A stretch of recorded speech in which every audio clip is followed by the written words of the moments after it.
Class शुरू किया जाए। मैंने कल आपको स्ट्रक्चर ऑफ एटम पढ़ाना शुरू किया था और आज ये भी कहा था कि हम लोग जो है सब एटॉमिक पार्टिकल, डाल्टन्स थ्योरी तो आप लोग पहले से ही जानते हैं। डाल्टन्स एटॉमिक थ्योरी के बाद सबको पता इस बात का चल गया कि वो जो फंडामेंटल पार्टिकल है उसका नाम एटम रखा जाए। लेकिन मैंने कहा कि कुछ प्रॉपर्टी और बिहेवियर, कुछ ऐसा एक्सपेरिमेंट हुआ जिसके कारण ये हम लोगों को अंदेशा हो गया कि एटम अपने वेट के इक्विवेलेंट ही सामान भी लाया जाता है बैग में। किसी दिन बैग के बोझ तरह दब के ना रह जाओ। लोहा लोहा गिट्टी सब लाते हैं उसमें भर के।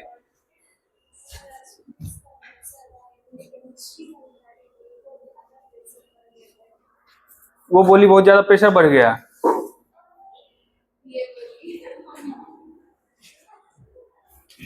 चलिए देखिए, तो कुछ एक्सपेरिमेंट ऐसे हुए जिसके बाद ये पता लगना शुरू हो गया कि atom is not the fundamental.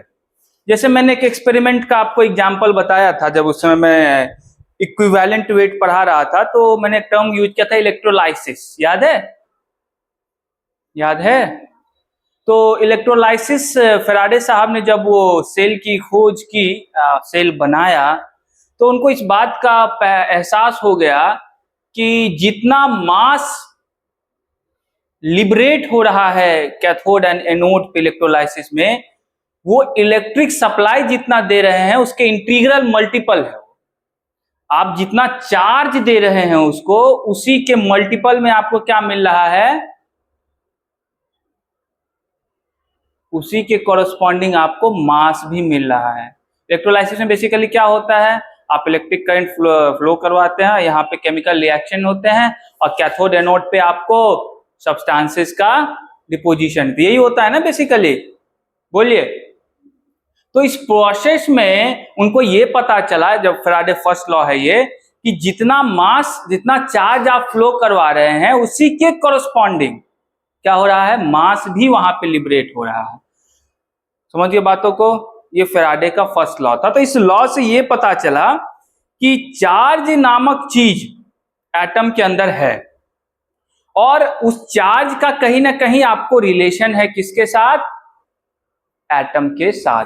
क्योंकि उस चार्ज के अमाउंट पे ही डिपेंड कर रहा है अगर कि कितना मास वहां पे आपको सब्सटेंस मिलेगा, उसका कितना मास आपको कैथोड एनोड पे मिलेगा।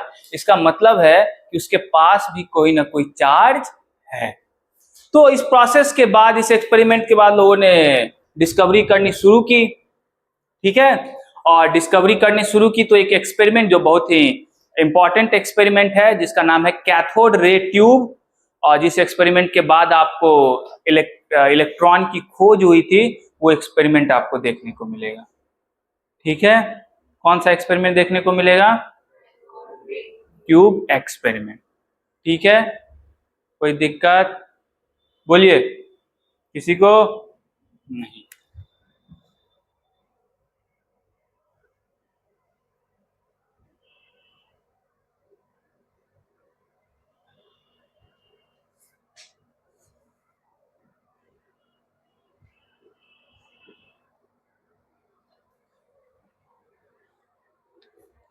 कौन सा एक्सपेरिमेंट? ठीक है, अब इस एक्सपेरिमेंट में कहा क्या जा रहा है, सबसे पहले इसको देखते हैं।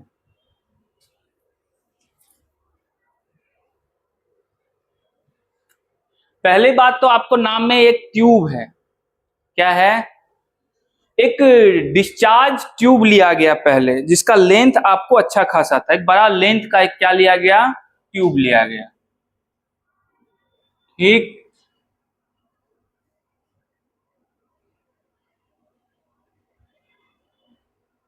ये एक बड़े लेंथ का ट्यूब है। अब इस ट्यूब में दो साइड्स में आपको दो इलेक्ट्रोड लगाए गए। क्या लगाए गए? इसको इलेक्ट्रोड बोलते हैं। जो प्लेट टाइप का है वो बेसिकली क्या बोलते हैं उसको हम लोग, इलेक्ट्रोड। और उसको हम लोग पावर सप्लाई देने वाले। ठीक है, क्या देंगे? Power supply. लेकिन ये पावर सप्लाई ऐसा वैसा नहीं है, ये हाई वोल्टेज पावर सप्लाई। कैसा पावर सप्लाई है ये 10,000 वोल्ट का है लगभग। 10,000 वोल्ट साधारण पावर सप्लाई नहीं होता, समझ रहे हो? कितना पावर सप्लाई है? 10,000 वोल्ट का। ठीक है, कोई दिक्कत? यहां तक समझ गए? ओके।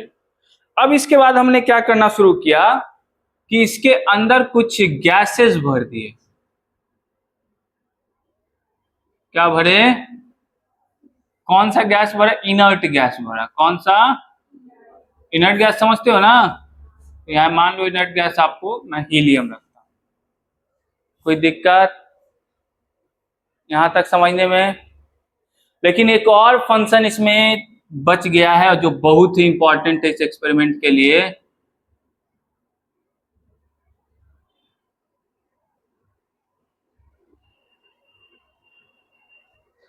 ये है वैक्यूम पंप। क्या है ये?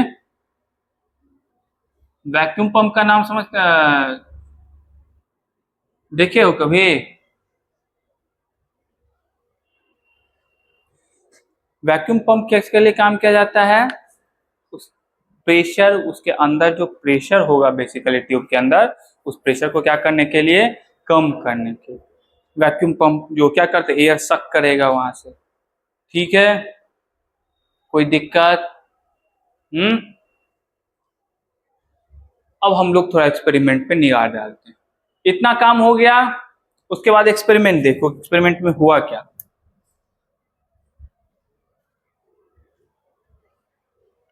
जैसे ही इन्होंने कैथोड को इस तरीके से, इस सिस्टम को इस तरीके से अरेंज किया और इनको पावर सप्लाई दिया कितना? 10,000 वोल्ट का। और तो दो, जैसे ही पावर सप्लाई पे ऐड करेंगे तो ये दो टर्मिनल अलग अलग हो जाएगा। एक होगा कैथोड, एक होगा एनोड। कैथोड किसको बोलते जानते हो ना? जहां पे निगेटिव पोलैरिटी ऐड होती है उसको हम लोग क्या बोलते हैं? कैथोड। और उसके जस्ट अपोजिट वाले को क्या बोलेंगे? एनोड बोलेंगे। कोई दिक्कत? तो दो पोलैरिटी या पोल आपको हम लोगों ने ऐड कर दिया इससे। बहुत बढ़िया। और एक क्या लगा दिया है आपने? Vacuum pump. और उसके अंदर भर दिया है इनर्ट गैस। ठीक। अब ये देखा गया बेसिकली कि आप वोल्टेज सोर्स को ऑन कर दीजिए। क्या कीजिए? ऑन कीजिए। ठीक है।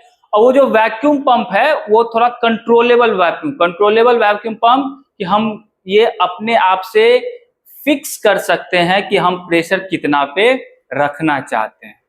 क्या कर सकते हैं? फिक्स कर सकते हैं कि प्रेशर कितना पे रखना चाहते हैं। तो पहला इन्होंने क्या किया, वो वैक्यूम पंप के आपको उसका प्रेशर लगभग 10⁻⁻² atm कर दिया। नॉर्मल प्रेशर 1 atm होता है, उसने प्रेशर कितना कर दिया? 10⁻⁻² atm। और आपको क्या कर दिया? वोल्टेज सप्लाई तो ऑन था ही, वोल्टेज सप्लाई भी उसको दे दिया। कोई दिक्कत? अब जैसे ही वोल्टेज सप्लाई दिया, उन्होंने एक चीज यहां से ऑब्जर्व किया। क्या ऑब्जर्व किया? कि ये जो बेसिकली इनर्ट गैस था आपको, कौन सा गैस? Inert gas. उसके कलर्ड में वहां पे अब चेंज, पहले तो वो दिख नहीं रहा था, अब वहां पे कलर फॉर्मेशन जैसा दिखने लगा। क्या दिखने लगा आपको? कलर फॉर्मेशन दिखने लगा। समझ रहे बातों को? इनर्ट गैस जो आपको पहले दिख नहीं रहा था, वो चैम्बर में आपको कैसा दिखने लगा? Coloured inert gas. इस प्रेशर पे आपको कलर्ड इनर्ट गैस वहां पे दिखने लगा। ठीक है, कोई दिक्कत? समझ रहे बातों को? एक और बात, जब प्रेशर इससे उन्होंने ज्यादा रखा हुआ था, ज्यादा रखने का मतलब सेकेंड केस, कि प्रेशर इन्होंने कितना रखा हुआ था? 1 एटीएम। तो इस ट्यूब से कोई करंट पास नहीं हो रहा था। क्या नहीं हो रहा था? कोई करंट, करंट पास तब करेगा ना जब सर्किट यहाँ पे कंप्लीट होगा। नहीं, अरे करंट कैसे पास करेगा? सब सर्किट कंप्लीट, सर्किट कंप्लीट दिख रहा है क्या तुमको? गैस है वहां भरा हुआ, लेकिन गैस कितना अच्छा कंडक्टर है वो तो तुम जानबे करते हो। तो ये सर्किट उतना सॉरी कंप्लीट तो है नहीं जो आपको करंट कैरी कर पाएगा। तो ये प्रेशर जब 1 एटीएम पे था तो कोई करंट नहीं मिला और ना ही कोई कलर मिला।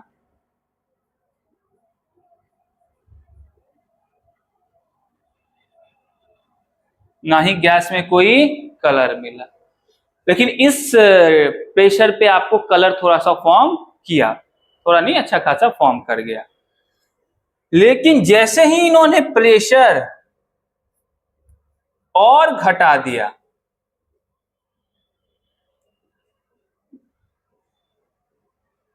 10 टू द पावर -4 एटीएम कर दिया। कितना कर दिया प्रेशर?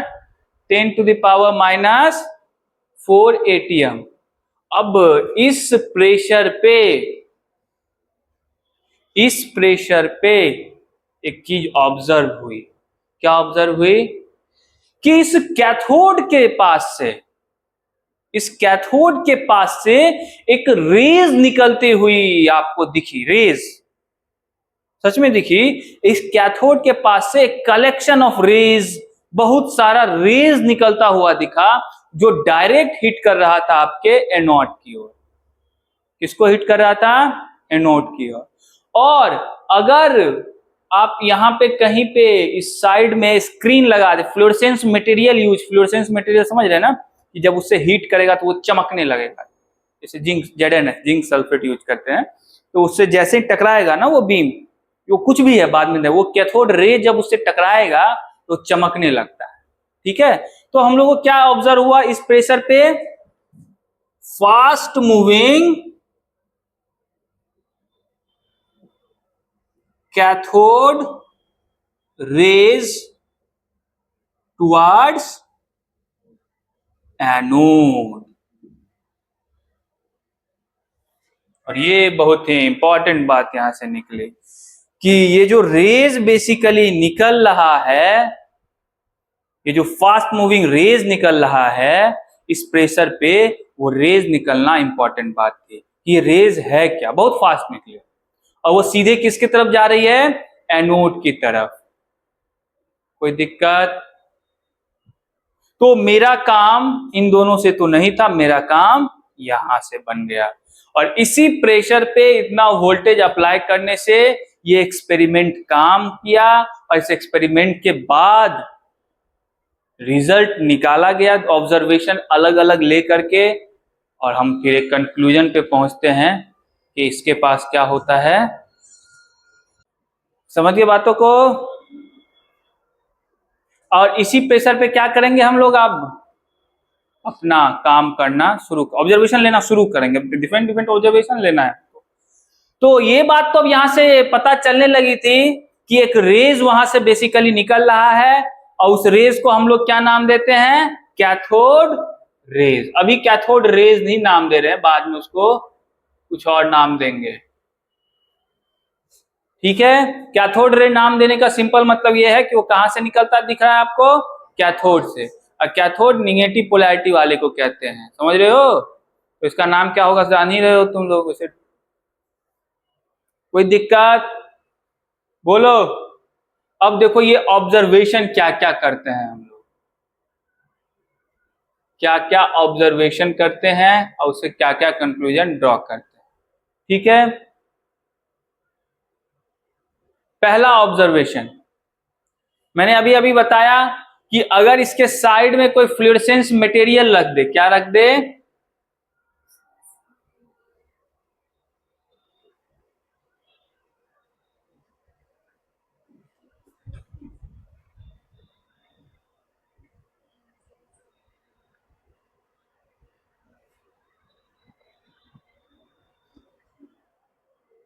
ठीक है। हम्म,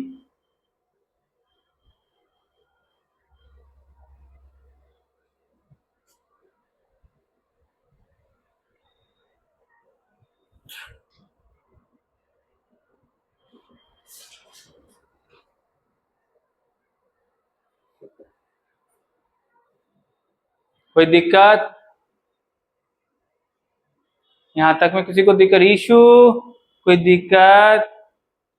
ये बात तो अभी भी समझ गए? दूसरा ऑब्जर्वेशन देखिए। फ्लुरेसेंस मटेरियल मतलब जेडएनएस या बहुत और भी मटेरियल होते हैं, एक नहीं है कि जेडएनएस ही होता है, ठीक है। दूसरा देखिए, अब हम लोग क्या करते हैं, क्या करेंगे कि इसके अंदर एक लाइट वेट पैडल लगा देते हैं। क्या करते हैं? Light weight paddle. Light weight paddle का मतलब समझे? ओहो, नहीं समझे? पैडल को घिरनी चक्का जैसा जो बच्चे घुमाते हैं, वैसा ही समझो कि एक घिरनी लगा देता हूं। क्या करता हूं? इसके अंदर एक घिरनी लगा देता हूं।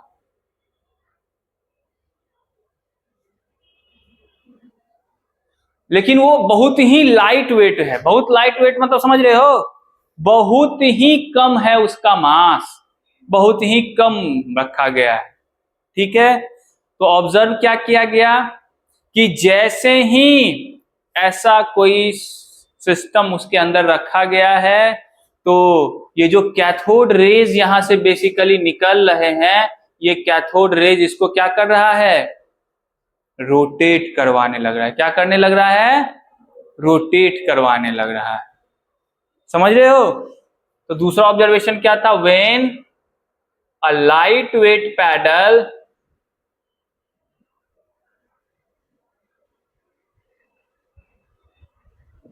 kept in the path of rays, it gets rotated। अब इसका रोटेशन से क्या कोई मीनिंग भी तो आएगा कि ये रोटेट क्यों कर रहा है। ये तो ऑब्जर्वेशन है कि रोटेट किया, क्यों रोटेट किया इस पे भी तो काम करना होगा। तो इसको रोटेट करने का ये मतलब है कि वो जो भी पार्टिकल है, जो भी रेज है, जो भी है, उसके पास मास है। क्या पता चलता है यहां से? कि वो जो भी है उसके पास मास है। कैसे क्यों कह सकते हैं कि मास है जी? ऐसे ही रोटेट करवा दे मास है, कैसे कहेंगे?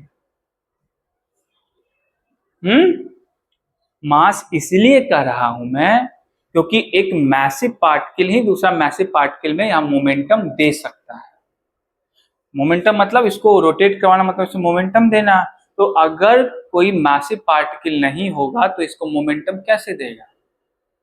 नहीं, इसको अगर मोमेंटम दिया जा रहा है तो वो भी क्या होगा? मैसिव पार्टिकल ही होगा। तो यहां से क्या आपको पता चला? Cathode rays are massive. Massive का ये मतलब नहीं कि 2-4 किलो का है। मैसिव का मतलब है मास, उसका मास बहुत कम है लेकिन है। क्या है रिशु? कोई दिक्कत? समझ रही बातों को? तुमसे कम है, थोड़ा मत घबरा जाती है, ठीक है। अब अगला ऑब्जर्वेशन देखते हैं। अगला ऑब्जर्वेशन में क्या किया गया कि एक यहां पे कोई मटेरियल लग दिया गया। कौन सा मटेरियल? OPEC material. कौन सा मटेरियल? ओपेक मटेरियल समझते हो ना जी? अपारदर्शी। जैसे मैं, इसने किया था। बहुत अंग्रेजी जानती हो नहीं?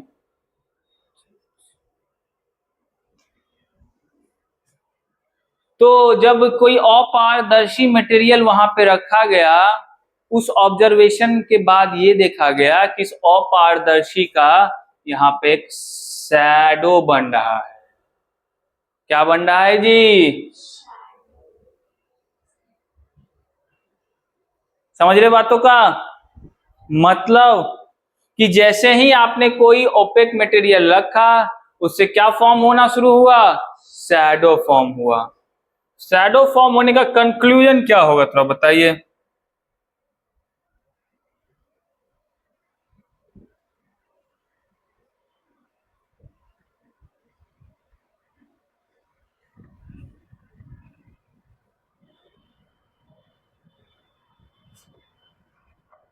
बोलिए।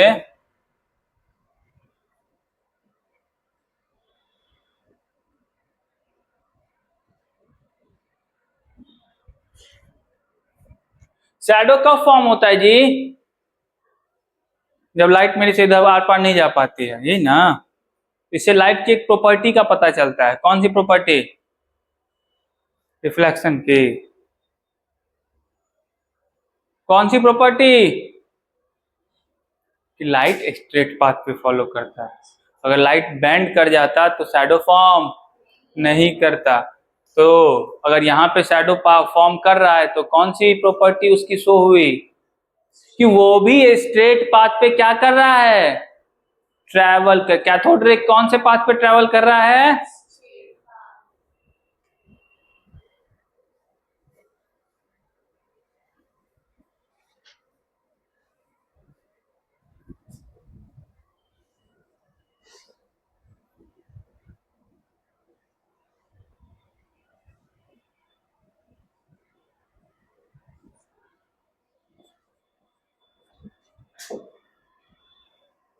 ठीक है। कोई दिक्कत, आप इतनी बातें पहले लिख लीजिए, उसके बाद हम लोग और भी कंक्लूजन की ओर बढ़ेंगे। इधर ध्यान दीजिए। अगला, इन्होंने क्या किया, सेम सेटअप रखा और इन्होंने एक ऑब्जर्वेशन किया कि जब कोई एक्सटर्नली इलेक्ट्रिक फील्ड या मैग्नेटिक फील्ड अप्लाइड नहीं किया गया था अबाउट दिस सिस्टम, वो जो कैथोड रे था बेसिकली वो आपको स्ट्रेट पाथ पे ही विदाउट एनी डिफ्लेक्शन चल रहा था। इसका मतलब समझे कि जब कोई इलेक्ट्रिक फील्ड या मैग्नेटिक फील्ड अप्लाई नहीं किया गया था, cathode rays without any deflection उस पाथ पे क्या कर रहा था, कोई दिक्कत, विदाउट एनी डिफ्लेक्शन मतलब स्ट्रेट लाइन पे ही उस पाथ पे ट्रेवल कर रहा था। ठीक है,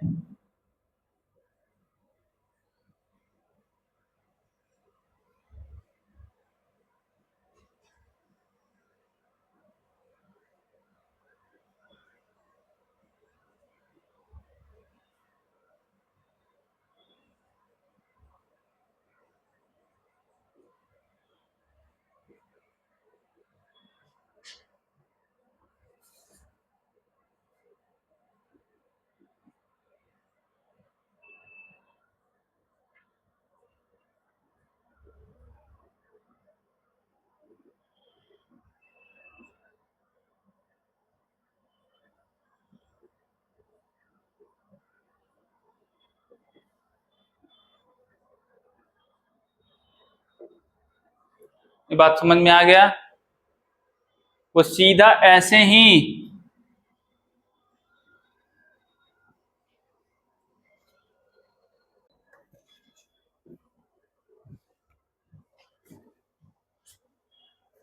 ये बात समझ गए।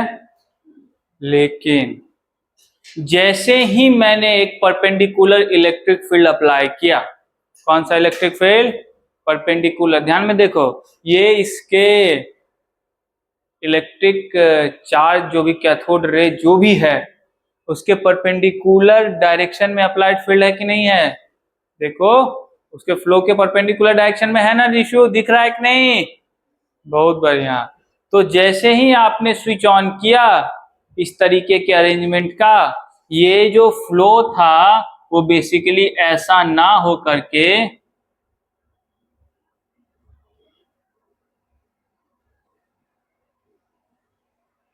ऐसा हो गया।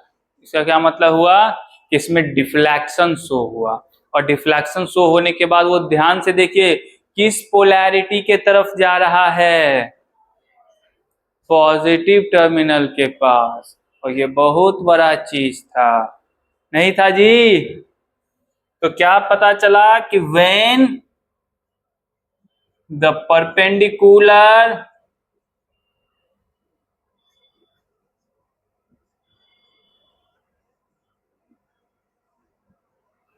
electric field is applied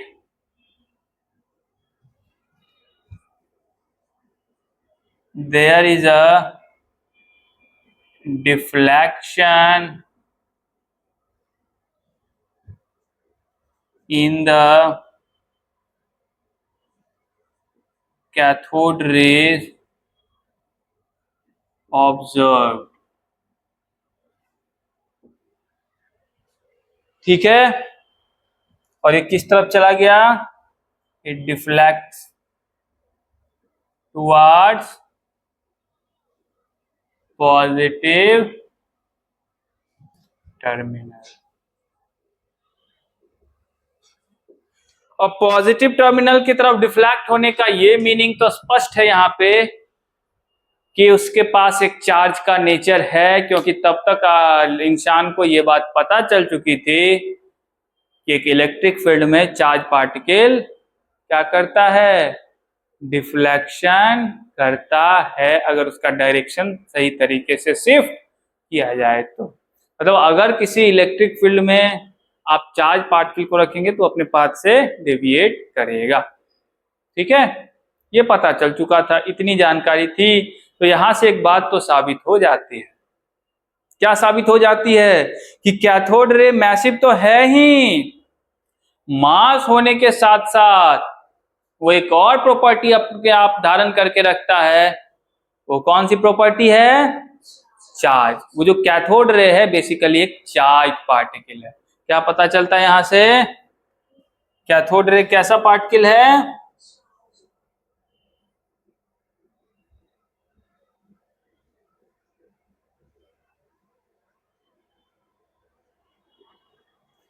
okay, ये तो पता चल गया चार्ज पार्टिकल है। लेकिन चार्ज भी दो तरीके के होते हैं, ये बात लोग जानते थे कि ये प्रॉपर्टी जो जिसको आप चार्ज कह रहे हैं वो भी दो तरीके के शो होते हैं।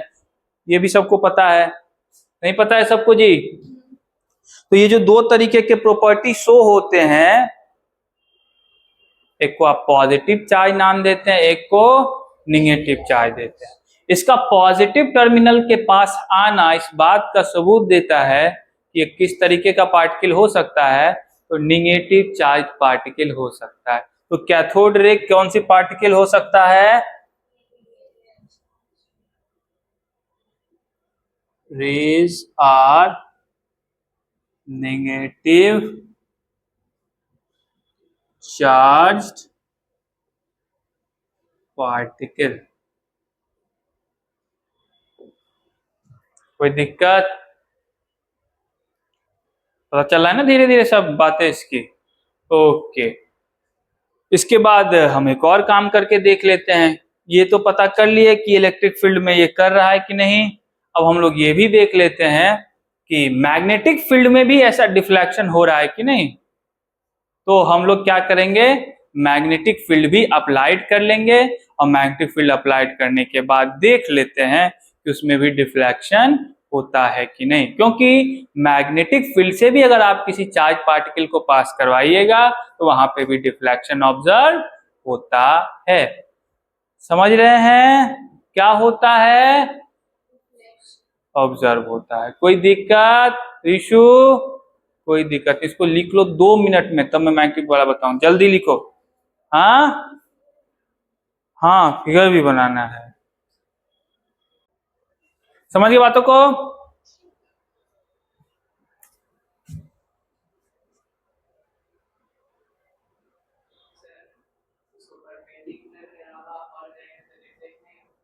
परपेंडिकुलर के अलावा और डायरेक्शन में रखोगे फिर भी डिफ्लेक्शन होगा। मान लो कि तुम ऐसे रख देते हो, परपेंडिकुलर 90 डिग्री ना बना करके कुछ ये वाला एंगल बना दे तो फिर भी डिफ्लेक्ट करेगा। परपेंडिकुलर मेरा कहने का ये मतलब था, इलेक्ट्रिक फील्ड इस डायरेक्शन में मत लगा देना, कि उस डायरेक्शन में इलेक्ट्रिक फील्ड लगाओगे इलेक्ट्रिक फील्ड का डायरेक्शन भी ये होगा और इलेक्ट्रिक फ्लो का भी डायरेक्शन ये होगा, तो वो स्ट्रेट पाथ पे ही जाता दिखेगा आपको, डिफ्लेक्शन शो नहीं होगा। बाकी किसी भी एंगल पे 0 डिग्री या 180 को छोड़ 180 लगाओगे तो वो तो फिर हो सकता है अपोज करने लगे, हाई इलेक्ट्रिक फील्ड लगाओगे तो 0 डिग्री के अलावा तुम किसी भी एंगल पे लगाओगे डिफ्लेक्शन शो करना कुछ ना कुछ करे। 90 पे लगाओगे मैक्सिमम डिफ्लेक्शन शो करेगा, ये कहने का। सब लोग समझ गए? इसमें लीनियर मत लगा देना, 0 डिग्री पे नहीं।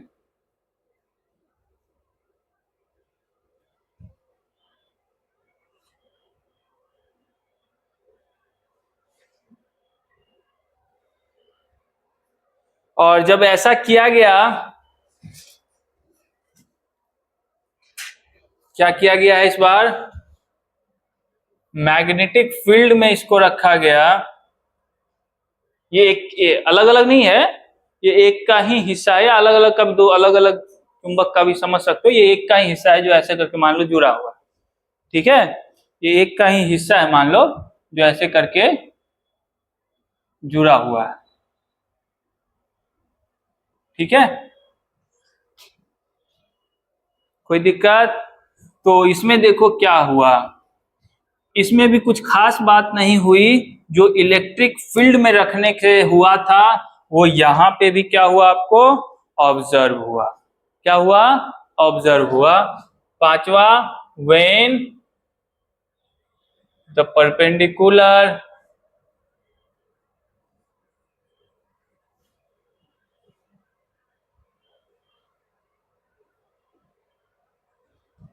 magnetic field applied, it gets deflected to, ठीक है, ये पांचवा था। एंड छठा चीज देखो, ये भी बहुत इंपॉर्टेंट ऑब्जर्वेशन किया कि हम लोग क्या करते हैं, वो जो बेसिकली इलेक्ट्रोड है उसके मटेरियल को बदल बदल के देखते हैं, और उसके अंदर जो गैस आपने डाला हुआ है उस गैस को भी क्या करते हैं, चेंज करके देखते हैं। इस सबको करने के बाद भी इस तरीके के बिहेवियर में कोई चेंज नहीं आता है, ठीक है। The different electrode and gases are used, the result of observation does not change। और ये रिजल्ट का चेंज नहीं होने के साथ और इतना सारा कंक्लूजन ड्रॉ करने के बाद इस तथ्य पे थॉमसन साहब पहुंच जाते हैं कि वो जो पार्टिकल है जिसको कैथोड रेज नाम दिया जा रहा है वो एक एटम का इंटीग्रल पार्ट है। समझ रहे हैं बातों को? हम लोग इस एक्सपेरिमेंट करने के बाद कहां पहुंच रहे हैं, और इसके बाद क्या हो रही है आपके सामने, इलेक्ट्रॉन की पिक्चर रखी जा रही है। कोई दिक्कत?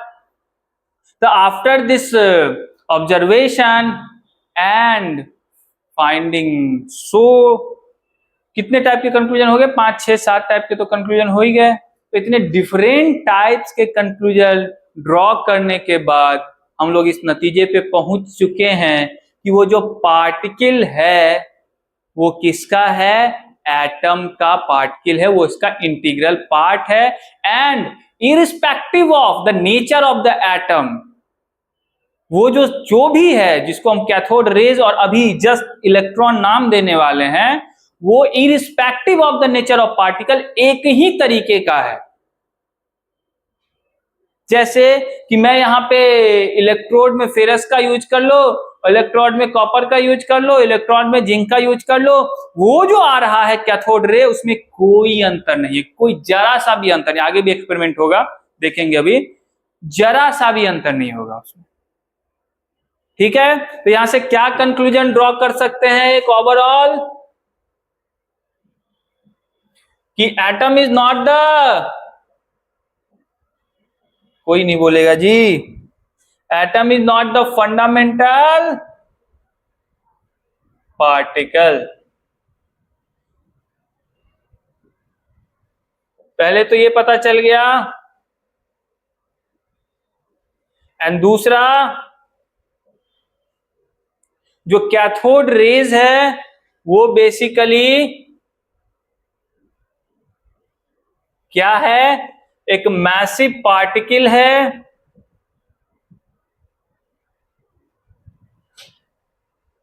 और मैसिव पार्टिकल ही नहीं है, क्या है, चार्ज भी है। और कैसा चार्ज है, नेगेटिव चार्ज है। ठीक है। एंड तीसरा,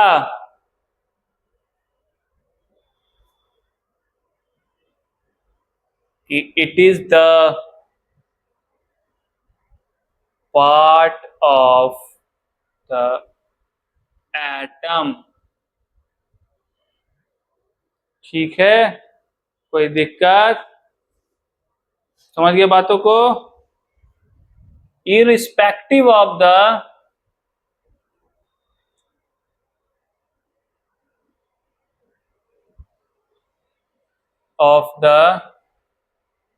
नेचर ऑफ एटम,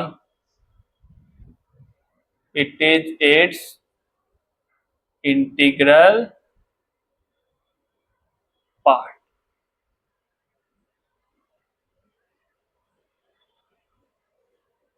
ये क्या है इसका, इंटीग्रल पार्ट। कोई दिक्कत किसी को यहाँ पे, कोई दिक्कत है यहाँ पे? ठीक है। और इस कैथोड रेस को अब कौन सा नाम देंगे हम लोग? हम्म हम्म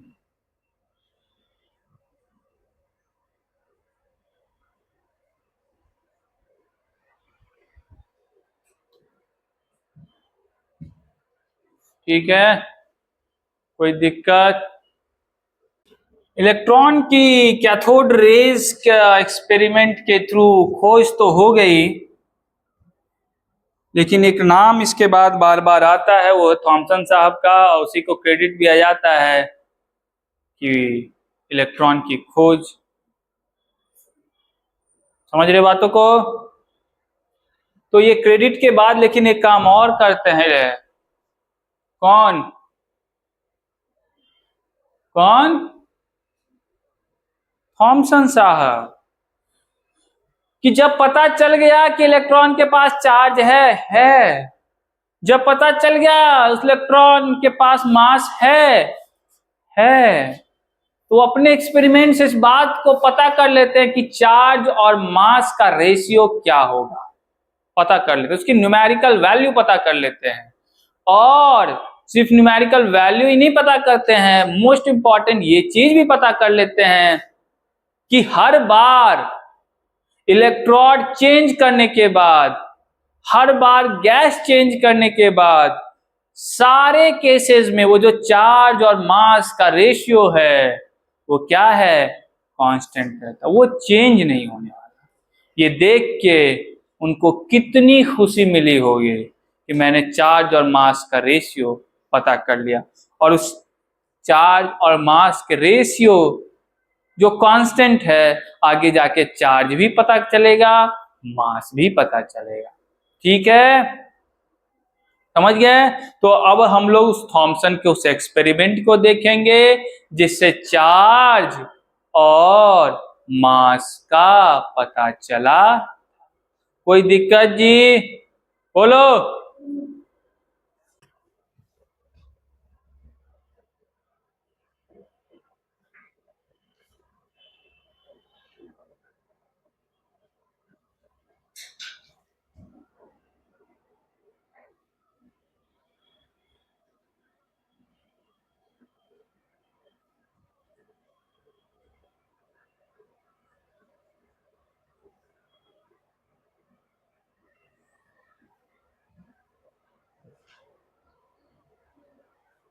ठीक है, कोई दिक्कत? ऋषु, कोई दिक्कत नहीं ना? बहुत बढ़िया।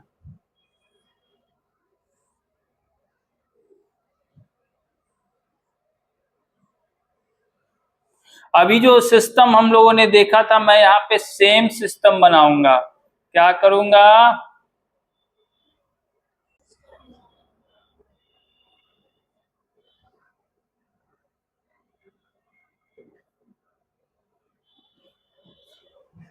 अब यहां से थोड़ा सा मैं क्या करता हूं, इसमें होल कर देता हूं कि यहां से कैथोड रे जो बेसिकली निकलेगा वो इससे थ्रू ऐसे निकल जाए। क्या करे?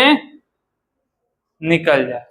क्या करेगा जी? तो निकाल देते हैं। ठीक है, अब इस कैथोड रे को यहां से पास करवा देता हूं, और जब मैं इसे पास करवाऊंगा उसके साथ ही साथ एक और काम करूंगा।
इस एक्सपेरिमेंट को ध्यान से देखो।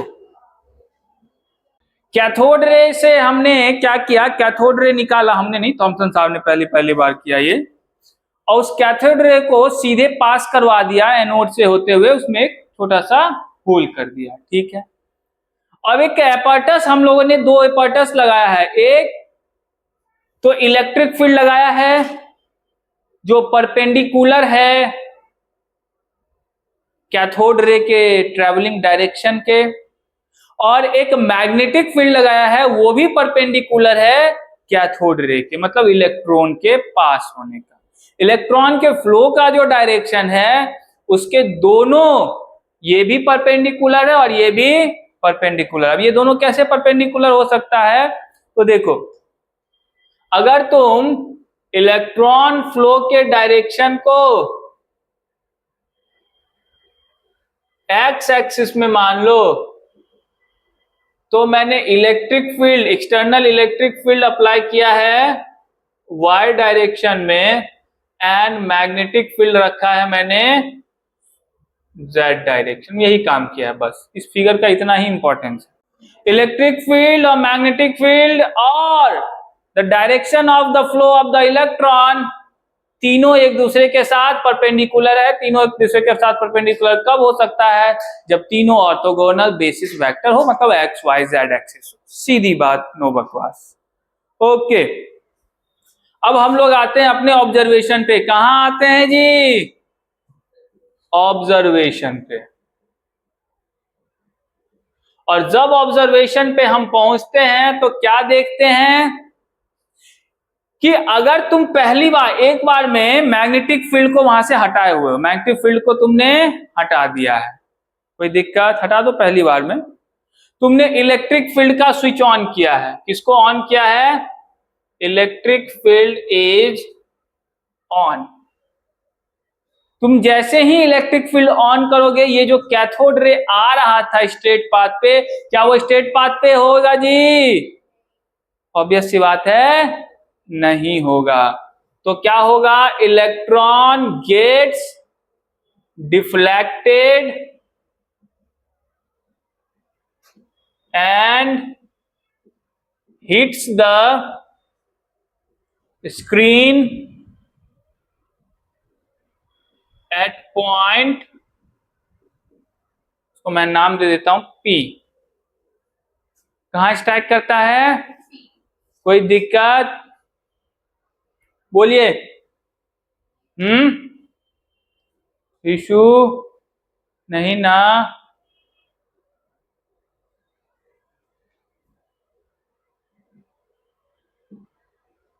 दूसरी बात, जब आप मैग्नेटिक फील्ड ऑन करेंगे और इलेक्ट्रिक फील्ड अब ऑफ कर देंगे, इलेक्ट्रिक फील्ड क्या करेंगे? ऑफ। मैग्नेटिक फील्ड को आप एक्टिव करेंगे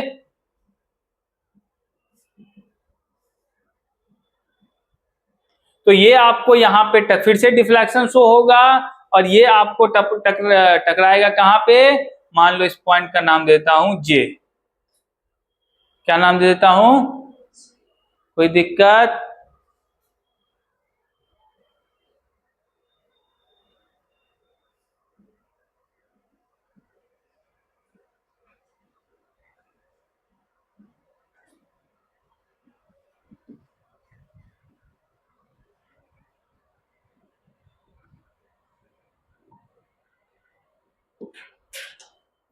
कोई दिक्कत? अब मैं क्या करता हूं, मेरा काम क्या है, मैं अब बेसिकली ये आपको मैथमेटिकली इसका ऑब्जर्वेशन नहीं दिखा पाऊंगा क्योंकि वो अभी आप लोगों के समझ में, ऐसे बहुत बड़ी चीज वो भी नहीं है, लेकिन अभी वो आप लोगों के समझ में नहीं आई।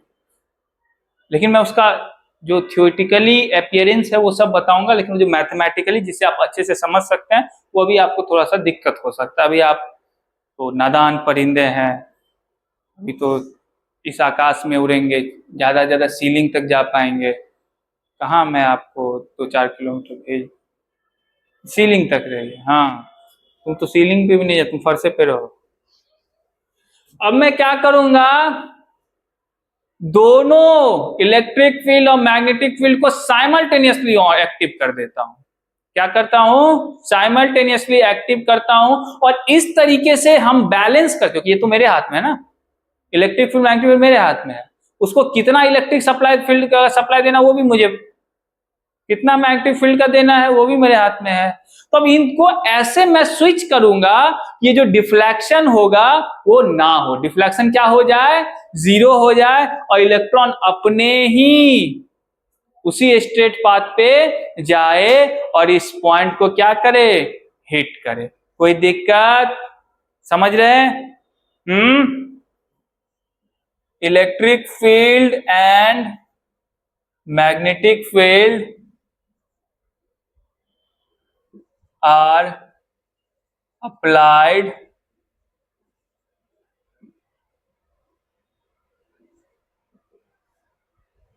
simultaneously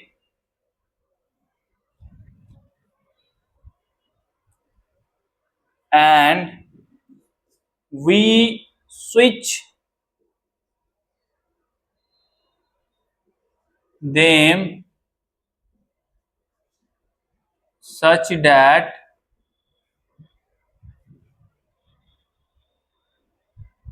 there is no deflection observed and it travels on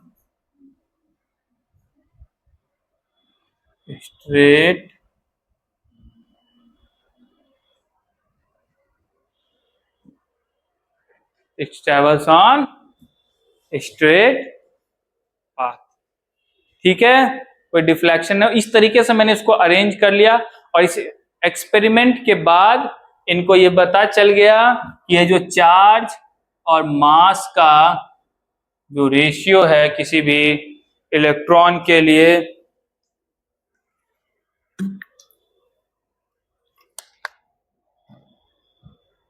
वो कितना है? 1.7588 इंटू 10⁻11 कूलम पर।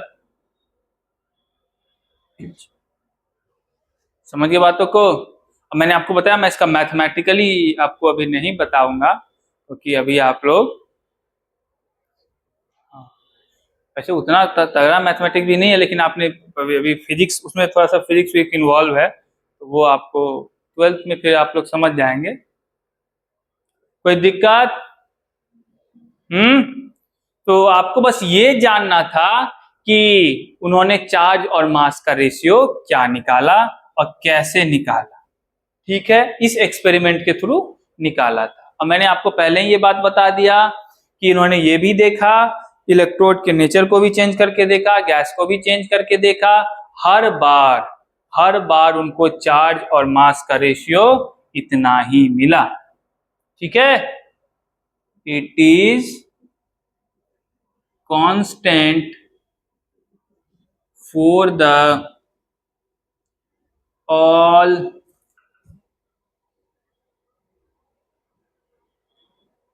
electrode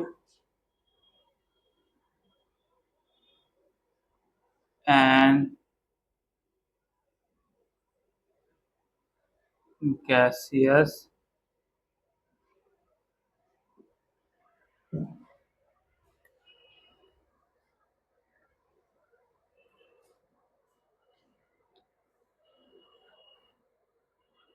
ठीक है जी, कोई दिक्कत यहां तक में? किसी को कोई समस्या इस एक्सपेरिमेंट में? बोलिए, किसी को दिक्कत है? आपके लिए जो जानना था वो मेन टर्म ये था कि ये कांस्टेंट है सारे मटेरियल के लिए, सारे जितना भी एक्सपेरिमेंट किया गया इलेक्ट्रोड और गैस को बदल करके वो कांस्टेंट आ रहा है। इसका मतलब है वो जो पार्टिकल है वो सबका हिस्सा है, that is the fundamental type of particle जो सब में है। वो किसी एटम का एक तरीके का नहीं है, बल्कि वो एटम से अलग चीज है। ठीक है, हर एटम में वही है। कॉपर के एटम में भी वही इलेक्ट्रॉन है, जिंक के एटम में भी वही इलेक्ट्रॉन है, और मनुष्यों के एटम में भी वही इलेक्ट्रॉन। तुम भी तो यही सबसे मिलके बने हो ना? नहीं जी, तुम्हारा बुद्धि का जो एटम है उसमें ना पता कौन सा इलेक्ट्रॉन। लिख लीजिए। तो आज की कहानी को यहीं रखते हुए फिर हम लोग डिस्कवरी ऑफ प्रोटॉन शुरू करेंगे, और समझ ही रहे हो कहानी आगे बढ़ती जाएगी।